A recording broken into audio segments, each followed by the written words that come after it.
നമസ്കാരം. മലയാളി വാർത്തയിലേക്ക് സ്വാഗതം. രാഹുൽ മങ്കുട്ടത്തിൽ MLA-ക്കെതിരെ പരാതി നൽകിയ യുവതിയെ അധിക്ഷേപിച്ച് കോൺഗ്രസ് നേതാക്കൾ. യുവതി പരാതി നൽകിയതിനെ ചോദ്യം ചെയ്ത കേരളത്തിന്റെ സംഘടനാ ചുമതലയുള്ള AICC general secretary Deepa Das Munshi പരാതി നേരത്തെ നൽകണമെന്ന പ്രതികരണമാണ് നടത്തിയിരിക്കുന്നത്.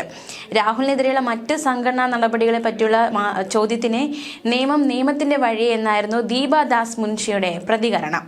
രാഹുൽ മങ്കുട്ടത്തിനെതിരെ മുൻപ് പരാതി ഉയർന്നപ്പോൾ പാർട്ടി ഒരു സംരക്ഷണവും നൽകിയില്ല എന്നായിരുന്നു ദീപ നൽകിയ മറുപടി. UDF കൺവീനർ അടൂർ പ്രകാശും രാഹുലിനെ സംരക്ഷിച്ചും അതിജീവിതയെ പരിഹസിച്ചുമുള്ള ഒരു പ്രതികരണമാണ് നടത്തിയത്. തിരഞ്ഞെടുപ്പ് വരുമ്പോൾ പല കള്ളക്കേസുകളും ഉണ്ടാകുമെന്നായിരുന്നു അടൂർ പ്രകാശിന്റെ പ്രതികരണം. തനിക്കെതിരെയും ഇത്തരത്തിൽ പരാതി ഉണ്ടായിട്ടുണ്ട്. പരാതി ഉണ്ടെങ്കിൽ അന്വേഷണം നടക്കട്ടെ. കള്ളക്കേസാണോ എന്ന് തെളിയിക്കേണ്ട ഉത്തരവാദിത്തം സർക്കാരിനാണ് എന്നും അടൂർ പ്രകാശിന്റെ പ്രതികരണം. കേസ് തെളിഞ്ഞാൽ മുതിർന്ന നേതാക്കൾ ആലോചിച്ച് തീരുമാനമെടുക്കും. ഇപ്പോൾ പരാതി വരാൻ കാരണം തിരഞ്ഞെടുപ്പാണെന്നും അടൂർ പ്രകാശ് പറഞ്ഞു. അതേസമയം നേരത്തെ രാഹുൽ മങ്കുട്ടത്തിൽ വിഷയത്തിൽ വളരെ നിർണായകമായൊരു വിമർശനവുമായി സജന ബി സാജൻ എന്ന നേതാവ് വന്നിരുന്നു. സജന ബി സാജന് ഭീഷണി. രാഹുൽ മങ്കുട്ടത്തിനെതിരായ ലൈംഗിക പീഡന പരാതിയിൽ പുതിയ രാഷ്ട്രീയ വിവാദവും ഭീഷണിയും കളം നിറയുകയാണ്. AICCക്ക് പരാതി നൽകിയ യൂത്ത് കോൺഗ്രസ് സംസ്ഥാന ജനറൽ സെക്രട്ടറി സജന ബി സാജനെതിരെയാണ് മഹിളാ കോൺഗ്രസ് നേതാവിന്റെ പരസ്യമായ ഭീഷണി. മഹിളാ കോൺഗ്രസ് പത്തനംതിട്ട ജില്ലാ സെക്രട്ടറി രഞ്ജിത പുളിക്കൻ ഫേസ്ബുക്ക് പങ്കുവച്ച വീഡിയോയിലാണ് ഇത്തരത്തിൽ സജനയ്ക്കെതിരെ രൂക്ഷമായ ഭീഷണി മുഴക്കിയിരിക്കുന്നത്. രഞ്ജിത പറഞ്ഞത് ഇപ്രകാരമാണ്: സജന ഇരുന്നിട്ടൊന്ന് കാല് നീട്ടിയാൽ പോരായിരുന്നു. ഈ പുലിമുറുപ്പുള്ള ചെക്കന്റെ പവറെന്ന് അറിഞ്ഞിട്ട് ആ താളത്തിലൊന്ന് ഒതുങ്ങിയിരുന്നിട്ട് കാല് നീട്ടിയാൽ മതിയായിരുന്നു. കാത്തിരുന്നോളൂ, അവൻ ചുമ്മാതിരിക്കുന്ന ഒരു ചെക്കനല്ല. ഇവിടെ കണ്ടതിനെല്ലാം കണക്ക് ചോദിക്കാനായി അവൻ തിരിച്ചെത്തുമെന്ന് കുറിച്ചാണ് രഞ്ജിത വീഡിയോ പങ്കുവച്ചത്. അതേസമയം രാഹുൽ മങ്കുട്ടത്തിനെതിരായ ലൈംഗിക ആരോപണ പരാതിയിൽ അന്വേഷണ ഉദ്യോഗസ്ഥർ അതിജീവിതയായ പെൺകുട്ടിയുടെ മൊഴി രേഖപ്പെടുത്തി. തിരുവനന്തപുരം റൂറൽ SP സംഘവുമാണ് വിശദമായ മൊഴി രേഖപ്പെടുത്തിയത്. പെൺകുട്ടിയുടെ പരാതിയിൽ പറയുന്ന മൊഴികളിൽ പുതിയ വകുപ്പുകൾ ചുമത്തി രാഹുലിനെതിരെ പുതിയ FIR രജിസ്റ്റർ ചെയ്യും. പെൺകുട്ടി നേരിട്ട് സെക്രട്ടേറിയറ്റിലെത്തി മുഖ്യമന്ത്രിക്ക് പരാതി നൽകിയിരുന്നു. രാഹുൽ തന്നെ നിരന്തരം ഭീഷണിപ്പെടുത്തിയെന്നും വധിക്കുമെന്ന് ഭയപ്പെടുത്തിയെന്നുമാണ് പരാതിയിൽ പറയുന്നത്. പരാതിക്ക് അടിസ്ഥാനമായ നിർണായകമായ ഡിജിറ്റൽ തെളിവുകളും പെൺകുട്ടി മുഖ്യമന്ത്രിക്ക് കൈമാറി. അതേസമയം രാഹുൽ മങ്കുട്ടത്തിനെതിരെ യുവതി പരാതി നൽകിയതിൽ തനിക്ക് ചാരിതാർത്ഥ്യമുണ്ടെന്ന് യുവനടി റിനി ആൻ ജോർജിന്റെ പ്രതികരണം. അതിജീവിതകൾ ഇനിയും മുന്നോട്ട് വരണമെന്നും സമൂഹത്തിന്റെ മുന്നിൽ വന്ന് അവർ നേരിട്ടുള്ള പ്രശ്നങ്ങൾ തുറന്നു പറയണമെന്നും റിനിയുടെ പ്രതികരണം.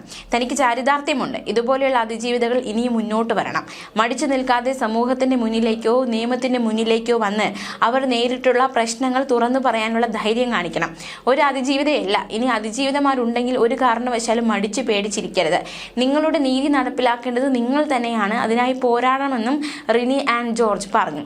പാർട്ടി എന്ന നിലയിൽ രാഹുലിനെതിരെ കോൺഗ്രസ് സ്വീകരിച്ചത് ഉചിതമായ നടപടിയാണെന്നും പിന്നെ ആ വ്യക്തി അതിനനുസരിച്ചു എന്നത് തനിക്ക് അറിയില്ല എന്നും റിനി ആൻ ജോർജിന്റെ പ്രതികരണം. രാഹുൽ മങ്കുട്ടത്തിനെതിരെ നേരത്തെ റിനി ആൻ ജോർജും ആരോപണം ഉന്നയിച്ചിരുന്നു എന്നത് നമുക്കറിയാവുന്ന കാര്യമാണ്. രാഹുലിനെതിരായ ഓഡിയോ തെളിവുകൾ പുറത്തു വന്നതിന് പിന്നാലെയായിരുന്നു യുവ നേതാവിൽ നിന്ന് തനിക്ക് മോശം സമീപനമുണ്ടായെന്ന് റിനി വെളിപ്പെടുത്തിയത്.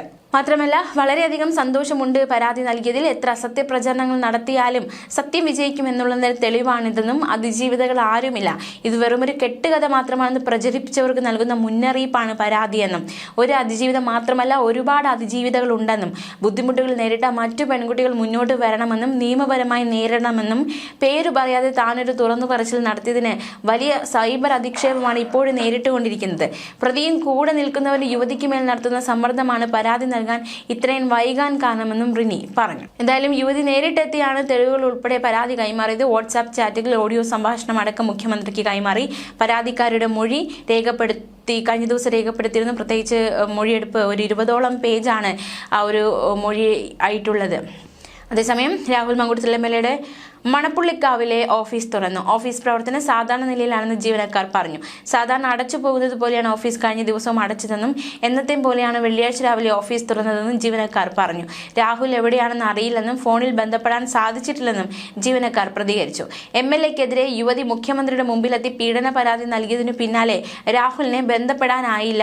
MLA ഓഫീസ് പൂട്ടി എന്നതടക്കമുള്ള ആരോപണങ്ങളാണ് ഉയർന്നത്. പക്ഷേ എന്നത്തെയും പോലെ തന്നെയാണ് ഓഫീസ് അടച്ചതെന്നാണ് പ്രതികരണം. DYFI BJP പ്രവർത്തകർ MLA ഓഫീസിന് മുന്നിൽ റീത്ത് വെച്ച് പ്രതിഷേധിച്ചിരുന്നു. ഇന്നും പ്രതിഷേധത്തിന് സാധ്യതയുണ്ട്. അതേസമയം ഇനി നമുക്ക് മറ്റൊരു പ്രതികരണം കൂടി നോക്കാം. കോൺഗ്രസിന്റെ മുതിർന്ന നേതാവ് MM ഹസൻ പ്രതികരിച്ചിരിക്കുകയാണ്. രാഹുൽ മങ്കുടത്തിൽ MLA-ക്കെതിരെ അതിജീവിത നൽകിയ പരാതി വിചിത്രമെന്ന് കോൺഗ്രസ് മുതിർന്ന നേതാവ് MM ഹസൻ. അതിജീവിതയെ വിളിച്ചു വരുത്തി രാഹുൽ മങ്കൂട്ടത്തിനെതിരെ പരാതി എഴുതി വാങ്ങിച്ചതാണ്.